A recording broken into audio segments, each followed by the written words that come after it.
This is where REC decided to globalize into Southeast Asia with the factory in Singapore, which was Mhm. in essence, a gold-plated, figuratively, not literally, fully automated gigawatt scale facility where solar grade polysilicon would go in one side and finished modules out the other.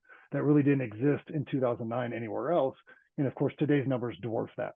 Is this that facility? I'm pulling up your presentation here. Is this the facility you're talking about in Singapore? That's This right. slide? That is the Yeah. facility in Tuas, Singapore. This is the far west part of Singapore. For folks that have been there, this is one of the few places in the world they're actually making new land. So they're dredging sand off the shores of Malaysia to the Oh, wow. north. And our factory used to be, when I first visited there in 2010, across the street from the water. Now there's an entire additional row of factories and likely more to come. A very Wow. fascinating environment. Kind of like the Mission Bay of San Diego, I guess. I think that's man-made too.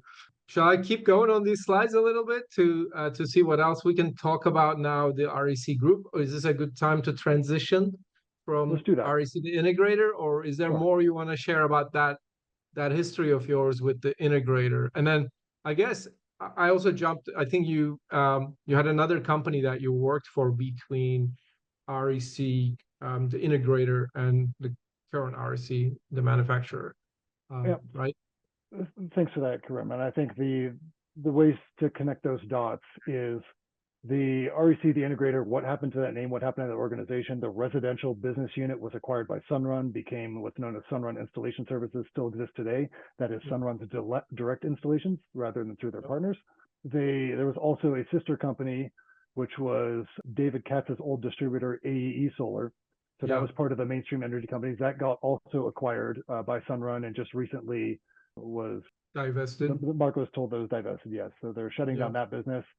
But for a period of time, and this is sort of my personal transition from REC the integrator to REC Group, is that REC Group immediately after that stakeholding in 2008 was relatively thinly resourced. Right. And by the time that REC Group really wanted to ramp up their efforts beyond that vertical integration, that was about 2010. And they approached me to, in essence, be on loan to REC Group. So technically, I was still on the mainstream energy payroll and paid through the most similar organization, which was AEE. And this was for a period of about 18 months. It ended up being a bit convoluted with the different organizations involved, and REC Group pulled everything completely internally at the beginning of 2012. So I was a personal participant in all those activities. I was the very first outside sales rep for REC Group, with my territory being everything. So yes, flying down to Puerto Rico and other parts of the Caribbean, up to Canada, up to the East Coast, all of those things. Where of course.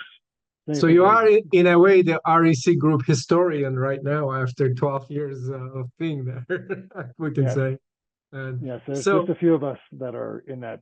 George McClellan, who you've spoken with before, is also in that boat. Kristen McRitchie. Got it. So today we said we would talk a little bit about these recent moves of REC. I guess starting, maybe this is the slide to share again, starting well, I guess I know in the last several years, you guys have been solely focused on the resi sector in the US market, but maybe we can talk a little bit about, some of the big milestones that happened in the 2010s and then how REC is positioned today globally and in the US, and then maybe talk a little bit about like what is to come. Absolutely. And there's an important milestone to call out just to avoid brand confusion within this, which is I like to refer to REC today as really on version 3.0.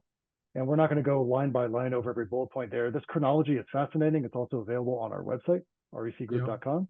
But version 1.0 was basically a small but quickly growing renewable energy materials manufacturer from Europe with, for example, the largest customer of REC wafers for quite a period of time was the original German Q cells. A lot of, and then vertically integrated from wafers down into cells. So REC is selling both of those in the marketplace, and a lot of our original wafers and cells went into Japanese products that were branded Sharp and Mitsubishi Electric.